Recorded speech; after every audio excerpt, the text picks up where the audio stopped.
PR packages are officially out of control because this is just no longer a PR package. Like this is a PR stunt. Watching influencers repeatedly receive really expensive stuff for free over and over again does not get me excited in the slightest. You know what I'm feeling like right now? That gif of that girl and she's in the courtroom and she's like, sending influencers a bouncy ball in 2 tons of cardboard is not gonna get me to buy your face mask. I'm sorry. Today we are reacting to some of the craziest PR packages ever. Because the era of sending influencers a nice little box with a few products is officially over, and now brands are sending out whole entire vending machines, packages that are more cardboard than product, and things that you have to break into with a hammer. We are also going to look at a PR package situation that turned into a whole controversy, and I want to talk a little bit about why brands put so much effort into their PR packages. First of all, really super quickly, let's see if I can do a 30-second speedrun explanation of PR packages, because I know that I've already covered this in previous videos, but just in case you're unfamiliar, PR packages are products that are sent to influencers by brands for free. PR packages look like gifts, but they're actually a marketing tactic, and any videos showing off PR products are usually legally classified as advertisement content. Brands will send out PR packages so that influencers will show off those products to their audiences in like a fun, positive, creative way in order to help that brand gain popularity and make more sales. But with more and more brands fighting for people's attention on social media, their PR packages are getting more and more crazy. Close enough. So PR packages started off as brands sending out like a small collection of products to creators. Usually they would just send out the newest product release or a handful of items that work well together, but slowly brands started making their PR packages bigger and bigger. This might be the most massive PR package I have ever received. Look at the size of this. Oh my gosh, guys. This is insane! While this isn't the craziest PR package in terms of design, this box contains around 40 makeup products. That's 40. And especially after last week's video all about Project Pan, I feel like I'm just already thinking, just how long is it gonna take to use up all of this makeup? And this is why influencers so often end up with far too much makeup and far too many products, and they end up doing Project Pan and struggling to actually hit pan on any of that makeup. Because we've just gained 40 new products in one go that you didn't even get to pick yourself. That's a lot of makeup. Okay, we've got a Chanel PR unboxing, and the caption on this video just says, "Feeling spoiled." Just came home to what might be the most beautiful PR I have ever received. And of course it's from Chanel. Gorgeous lacquer Chanel makeup box, which I'm assuming is stocked with a lot of Chanel beauty. Let's unbox together. To start, they sent me a full book, Chanel stickers, a deep dive into all of the products, a beauty forecast for the year, and a bunch of other fun stuff. But the main star of the show is obviously this gorgeous kit. It's made of black lacquer. Probably weighs about 20 pounds. You turn the little Chanel logo, open it up like this. And when we open up the case, it is fully stocked with Chanel beauty. Let's go through all of the products that are in here. We have a lot to go through. Starting on the end, we have Le Volume de Chanel, which is their mascara, one of my favorites. They scented in black and what appears to be gray. 3 Chanel eyeliners in black, brown, and green. In our main compartment, we have 3 of their balms in a red color, coral, and a mauvey shade. Chanel eye cream, a signature hand cream, which is shaped like a little egg, nourishing lip care, signature serum, full size of their signature moisturizer, Butterfresh blush, and 3 shades of eyeshadow, shimmery white, a matte pink, and a shimmery champagne. Finally, on the last end, 3 of their double-ended lip glosses. Once again, a red, a mauve, and a really pretty pink. With these like really big, extravagant, expensive PR packages that are getting sent out to these influencers who have millions of followers, you'll start to see people in the comments getting a little bit frustrated. The first comment that pops up says, "Has this come for free? If it has, then it's a joke." And there's a reply to that saying, "Yup, getting sick of influencers getting amazing PR when we, the customers who keep them in profit, get a free sample. I spend so much money every year at Chanel Beauty, and while my essay is very generous with samples and little gifts, it would be nice if they shared things like this with paying customers. Happy for Kate, but not gonna lie, I'm a little sour. I feel like I funded these beautiful kits and didn't even get one." Replies are saying, "Agreed, it's sad that they never do anything for normal people. You're right to feel sour, I couldn't agree more. I've seen so many entitled influencers that are just showing it to prove they bagged it. We are the customers that keep them in profit. What about us?"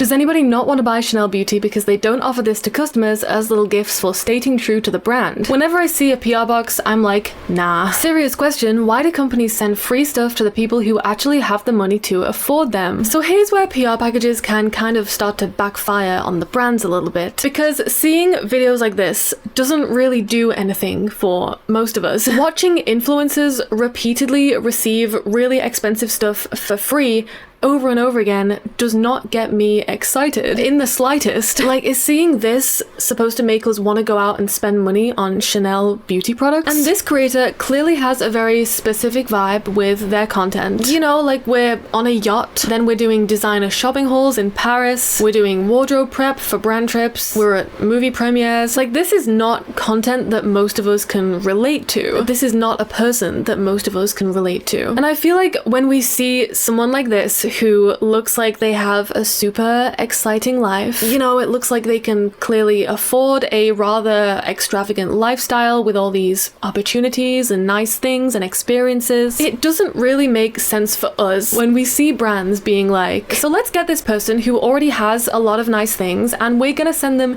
even more nice things for free. Perhaps that makes me sound really bitter, but I'm just not seeing how this is supposed to make potential or existing Chanel customers want to spend money on this brand. Am I making sense here? I'm really trying not to sound rude. And I get why brands want to send big influencers stuff, because they think big influencers equal big views. We want popular big influencers to be seen holding our products. But it's 2026. People don't worship influencers like they used to. So this, in my opinion, isn't really persuading people to spend money, especially when we know that this influencer hasn't paid a penny to receive these products. From a marketing perspective, I feel like sending your products to a smaller creator would probably make you look far better as a brand. You know, a creator with like under 50k followers who has never received a big PR package before, a small, medium-sized creator who's also like a working nurse or a teacher, you know, someone that we can relate to, not a random influencer with 1 million followers who's currently on a yacht. Imagine seeing how happy those smaller creators would be instead of just watching another influencer open another big PR package saying, oh my gosh, you guys, look at what Chanel just sent me. I don't know, I just feel like that would be much better for optics. Like, I get that it's marketing, but I just feel like marketing shouldn't always have to be, let's send big influencers expensive things. Like, we've gotta do better at some point. Let's start switching it up a little bit. Okay, next up, this is a PR package from Amazon Prime. Huge box from Amazon Prime. I believe this was for Prime Day in 2024. Okay, we've got a whole trunk. What is that? A suitcase? It's got a lock on it. Oh my goodness. Right, okay. So it's a box filled with more boxes. Oh my god, bro. Oh, hell no, man. What the Okay, we've got a camera. All of these bags, you guys. Like, what's with the excessive packaging?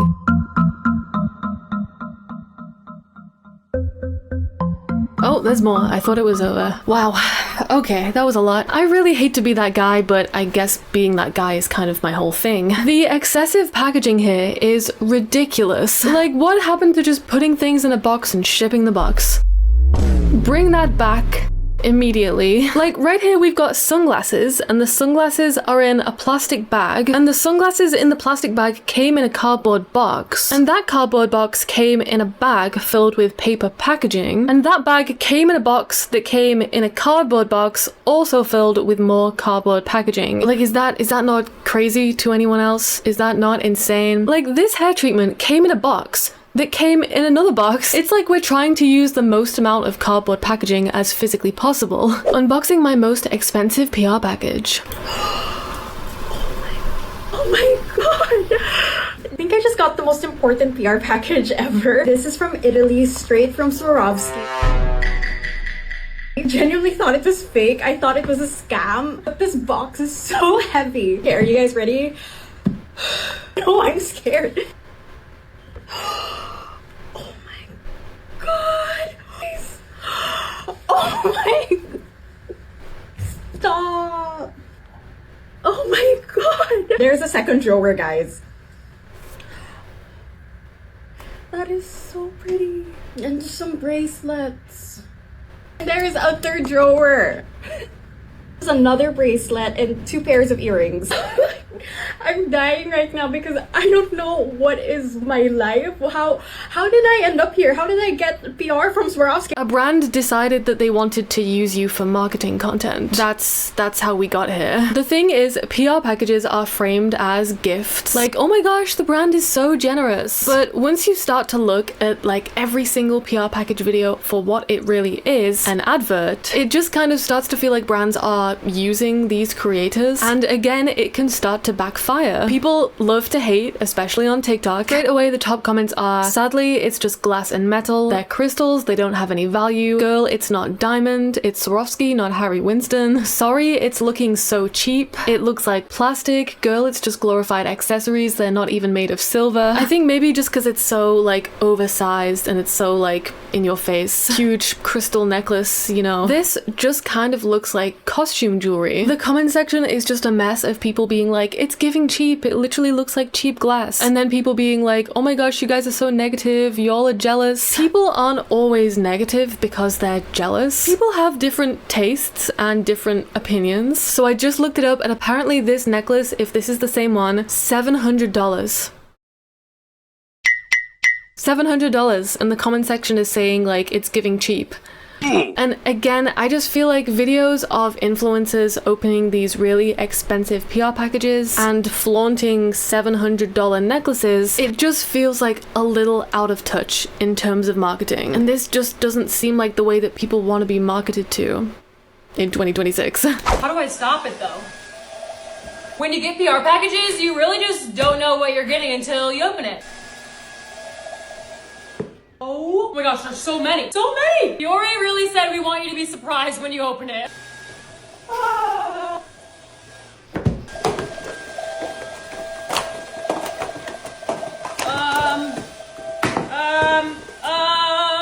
Got it! Okay, very on brand. It's for their new bubble nose mask. That makes a lot of sense now. Thank you. You know what? I like this one. This one is fun. It's dramatic. It's nice and visual. I think when you look at this compared to the like expensive product flaunting, this definitely hits better, at least with me. I think it does. Because it's fun, you know? It's not just like, oh my gosh, look at all this expensive stuff I just got sent for free. I think my only thing with this one is that it's just making me think of Bubble Skincare. Like, I presumed this was a Bubble Skincare PR package. So now all I'm thinking about is Bubble Skincare and how perfect this would have been for like a Bubble Skincare PR package. I wonder if this got sent into the Bubble Skincare marketing group chat and they were all like, oh my gosh, why didn't we think of that? POV getting the most insane delivery ever.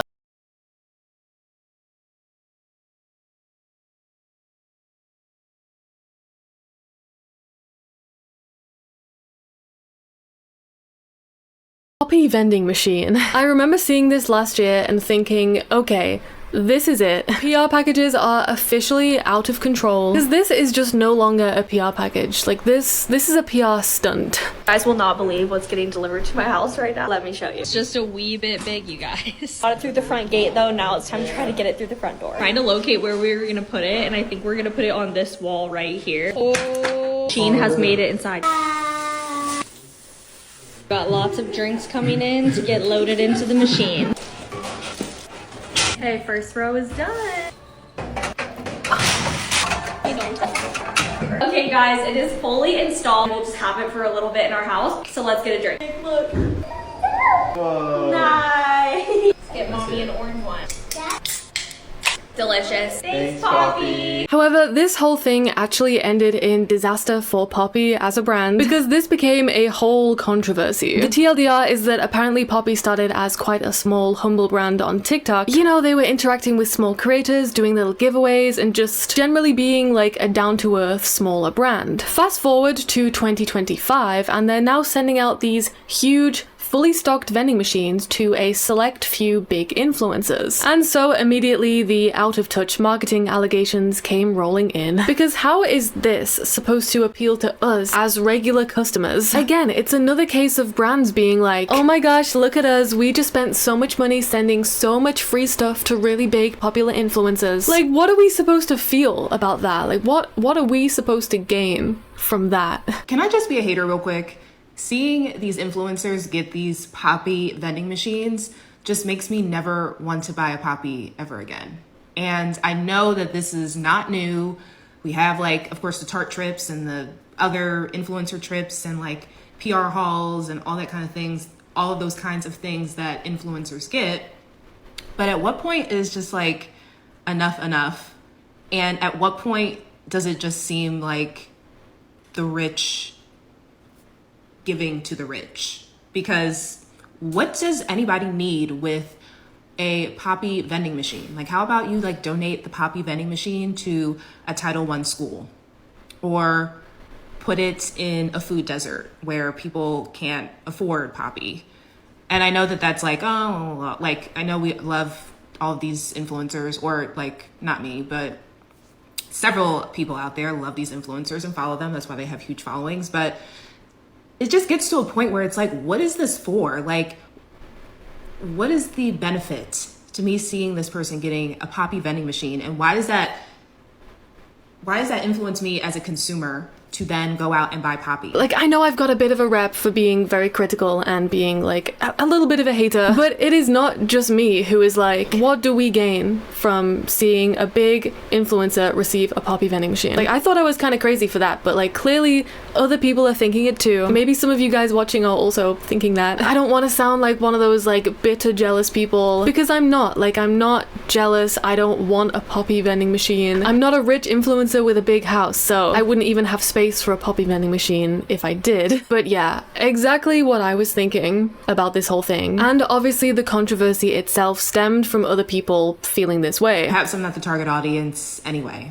but that's just my thoughts. Like, seeing them get these Poppi vending machines is just, to me, it missed the mark. But I don't know. I guess they'll look at their bottom line for this quarter, and maybe they'll have made a lot of money. But for me, it doesn't make any sense. And I'm very proud to be a hater about that. So looking at the comments on the video that we just watched, there are people who are disagreeing. Somebody said it's marketing, the people who drink Poppi are rich, it's business. I don't think everybody who drinks Poppi is rich. You're definitely hating lol, they're literally only keeping it for the weekend, they have to give it back. Okay, so what was the point in the first place? Like, the point was to send this vending machine out to these influencers. These influencers can make all these videos. Still, what does that content make me feel as a consumer? Like, whether or not they kept it for a few days or they kept it for forever, still, what is this whole thing supposed to make us as customers feel? It's still not making sense to me. Somebody said it blows me. Brands still don't understand that consumers don't want to see already wealthy influencers get these insane trips/PR packages. It would do them better to give to smaller creators. A fully stocked vending machine in someone's home they got for free made me feel off. In this economy and political climate, it's so out of touch, genuinely blown away on how this got approved. And look at this, you guys. We've got Olipop in the comments, and Olipop are one of Poppi's biggest competitors. 32 machines times $25,000 per machine. Yikes. And that comment has almost 30,000 likes. 25k times 32, basically claiming that Poppi spent about $800,000 on sending these things out to 32 influencers. Crazy. You know what I'm feeling like right now? That gif of that girl and she's in the courtroom and she's like... However, in this article by Newsweek, Poppi's director of PR and communications said, "We are focused on revolutionizing soda for the next generation and cannot wait for you all to see what is next." And she says the falsely reported cost was not only fabricated, but it's also being inflated by 60%. It's getting messy out here, you guys. Even so, if this number has been inflated by 60%, $25,000 minus 60% is still $10,000 per vending machine, which still puts the campaign cost at around $320,000. It's still a crazy amount of money to spend on this whole thing. So the brand, I believe this is Poppi's founder, actually released a whole statement on this thing when it was happening last year. Okay guys, I just got back and I've been hearing a lot of negativity, and so I wanted to get on here and chat with you guys directly. And it'd be very unlike me and Poppi to not just talk about this head on with all of you and all the social conversations going on. So first of all, I want to say I hear you. And there's a lot of misinformation being spread out there by one of our competitors, from our plans to the price tag of 25K, which is not what it costs, and that is not true. We wanted to share Poppi with creators across the US who are hosting Super Bowl parties for their friends and their family. Creator marketing has always been a staple of Poppi's brand since we launched in 2020. But I know that it's you, our community, that has been the biggest part of our success. It's been a big passion of mine to get Poppi to as many people as possible. It was always our intention to share these with you through marketing events, community pop-ups, and giveaways. These vending machines will be a part of the brand for years to come. And we want to work with you guys to get them out to places you'd like to see them out. So like, help us nominate your friends, your family, your favorite teacher's lounge, your sorority, your fraternity, whatever it is, wherever you guys want Poppi to show up, and let's get Poppi to the masses, because at the end of the day, we are a brand just trying to revolutionize soda for the next generation and bring joy to you guys through Poppi. So I appreciate you and we hear you. Yeah. It's a lot of like, we hear you, we appreciate our community, we're really community focused, we want to get Poppi out to as many people as possible. So we decided that the best way to do that was to send influencers vending machines. And you know, she goes on to say that it was always the plan to take those vending machines back off those influencers and then put them out into the community and give them to other people, other spaces. I don't doubt that, especially since in the original like influencer videos they were saying that they would only keep the vending machines for a few days anyway. So you know, I don't think it was their original intention to leave those vending machines with those influencers. I just feel like they should have skipped the influencer part and they should have just gone straight to putting these things places where they would really be appreciated. And I'm not saying that influencers don't appreciate things. I'm just saying I'm just saying, you know what I'm saying. There are people out there who would benefit more from a Poppi vending machine, free drinks, accessible drinks, than big influencers who probably have no problem affording sodas for their Super Bowl party. Do you know what I mean? Do you get what I'm saying? I just feel like this whole thing probably could have been avoided if they skipped the influencer bit and went straight for the community focus. Someone said, why wasn't this the plan from the beginning? Small creators have more of an impact than you think. We want to see smaller creators winning. We want to see like normal, regular people getting nice things. We don't just want to see like the rich getting richer all the time. This has always been our plan, but give us ideas of where to put these things. Someone said homeless shelters, school break rooms, hospitals / doctor's offices for the workers, libraries, all of these places where these vending machines could have gone in the first place would have done so much better for this brand than giving them to influencers. I just don't think influencers are like the marketing ploy that these brands think it is anymore. I feel like this was a long-winded explanation of nothing.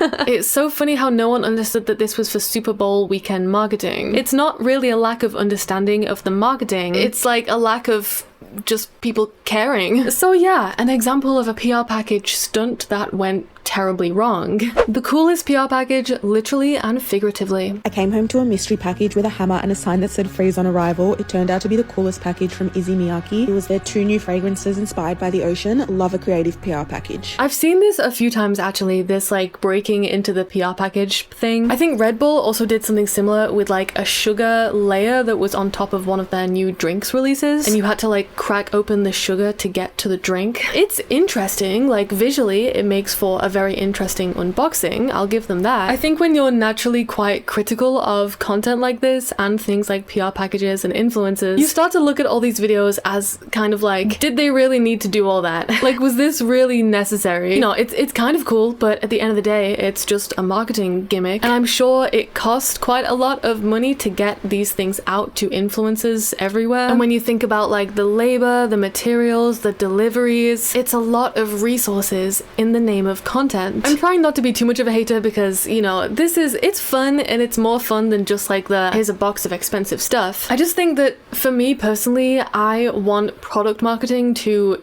give me something about that product. Give me some information, give me some detail, like tell me the flavor of this Red Bull at least. Maybe I'm just a PR package hater in my soul. No, because I'm scared to open this. It's 11 p.m. I just randomly got a package. I opened the door to see this. Why is it so big? I have to open it. I think this is the biggest gift I've ever gotten. One thing about Laneige is they're gonna send you a PR package. Capital PR. This is for their Bouncy and Firm sleeping mask, and that mask in all seriousness, I've been using this for the last week or so, and it's actually my favorite thing ever. This was too good. Thank you, Laneige. Like, I'm gagged. The Laneige bouncy ball. Another great visual one. It's great content of these creators like holding these oversized pink boxes down the hallway and being like, oh my gosh, a giant pink ball that I definitely did not need or really want or probably don't have space for.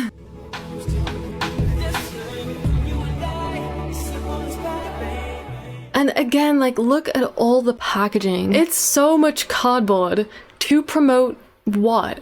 A face mask? Like, yeah, the bouncy ball is great, but I have no idea what the product is from this video. And this is what I'm talking about. Like, I want detail about the product. Like, I don't care about a ball. I have no idea what the product is from this video. I don't know what the product does. I don't know what the benefits are. Maybe it's just me being a PR package Scrooge, but sending influencers a bouncy ball in 2 tons of cardboard is not gonna get me to buy your face mask. I'm sorry.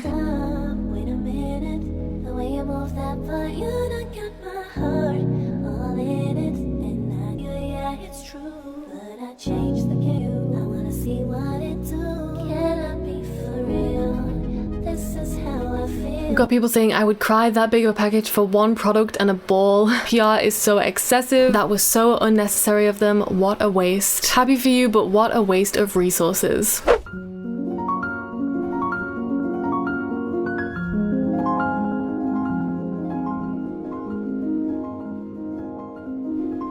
This was a really interesting one. I remember seeing this popping up on my socials a few months ago. It's sort of like this ice cream type thing to promote a perfume. And I remember seeing this one getting mixed reviews as well, but you can't eat it, kind of ruins it. This is so consumerism. I thought this PR package was particularly interesting, and I did like this one visually, so I did a bit more reading up about this PR package specifically, and I came across this article by New Wave magazine, and they were talking about how TikTok audiences can't smell perfume, so brands have to get visually creative with the packaging to convey the scent. But I really wanted to read this part out to you guys because it's really good. Luxury beauty increasingly feels designed for reaction before experience. The kinetic sand, the cooler bag, the carefully staged reveal, all engineered for reposts, close-up videos, and comment sections filled with variations of obsessed and need immediately. The product alone is no longer enough. It must arrive wrapped in performance. Reaction before experience, that is what brands focus on. Short form content marketing like PR package videos, it's not about creators giving honest reviews of the products anymore. It's about the initial reaction. It's about the visuals, creating a lasting impression. It's all about the brand trying to get that product in your head like a little brainworm. Influencers used to give like in-depth product reviews on things. They used to actually try the products properly before promoting them to their audience. But brands have found a way to bypass that by saying, look, we've sent you a super cool PR package. We know you want to film it and post it on TikTok immediately. It's just like the Laneige bouncy ball thing. Those influencers all posted that PR package, and by posting those videos they advertised that product to their audience. And there were loads of those videos posted by loads of influencers across all corners of social media. How many of those influencers do we think actually tried and tested that product for a decent amount of time before advertising that product to their audiences? Probably not very many. Creators will post products very willingly without knowing that those products are good because it's not about the product anymore. It's about the performance. PR packages and the PR package strategy is designed for reactions. It's designed for aesthetic content and it's designed for clicks and views rather than actual reliable product reviews or recommendations. Thank you so much for watching, and if there are any other crazy PR packages you want me to take a look at, leave a comment and I'll probably do a part 2 because this was fun. Don't forget to take a look at my previous PR package video. It's called The Dark Truth Behind PR Packages, where I talk more about my experience with receiving PR, or you could check out last week's video which was all about Project Pan. I'm on Instagram and TikTok, it's RachXLouise with 2 L's, and I'll see you next week. Bye!